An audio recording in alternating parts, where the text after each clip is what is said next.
চলো দেখে নিই কীভাবে ঘরে পারফেক্ট খাসির মাংসের কষা রেসিপি বানানো যায় কিছু সহজ ধাপে।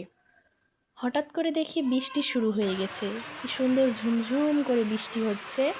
তো এই বৃষ্টিতে খাসির মাংস খেতে যা লাগে। তো প্রথমেই আমি খাসির মাংস নিয়ে নিয়েছি, তারপরে কুচি করা পেঁয়াজ দিয়ে দিচ্ছি, তারপরে পরিমাণ মতো রসুনের কোয়া দিয়ে নিচ্ছি, তারপরে পরিমাণ মতো লবণ দিয়ে দিচ্ছি, হলুদের গুঁড়া, শুকনা মরিচের গুঁড়া এবং উপর থেকে একটু সয়াবিন তেল ঘুরিয়ে দিয়ে নিচ্ছি এবং দিয়ে দিচ্ছি গরম মশলার গুঁড়ো এবং খুব সুন্দর করে মশলাগুলো মাংসের সাথে মাখিয়ে নিচ্ছি।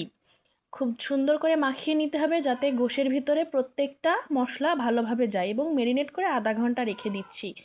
তারপরে প্রথমে একটা কড়াইতে সয়াবিন তেল দিয়ে দিচ্ছি সামান্য, তারপরে পেঁয়াজ কুচিগুলো তেলের উপরে দিয়ে খুব সুন্দর করে লাল লাল করে, এক কথায় বাদামি করে ভেজে নিতে হবে। তারপরে যে আধা ঘন্টা মতো মাংস ম্যারিনেট করে রেখেছি ওইটা তেলের ভিতরে দিয়ে দিচ্ছি, দিয়ে খুব সুন্দর করে খুন্তি দিয়ে এপাশ ওপাশ করে নেড়ে নিতে হবে এবং মাংসটা খুব সুন্দর করে কষিয়ে নিতে হবে। মাংসটা ভালো করে কষালে অনেক সুন্দর হয়। তারপরে মাংস কষানো হয়ে গেলেই আমি পরিমাণ মতো পানি দিয়ে দিচ্ছি।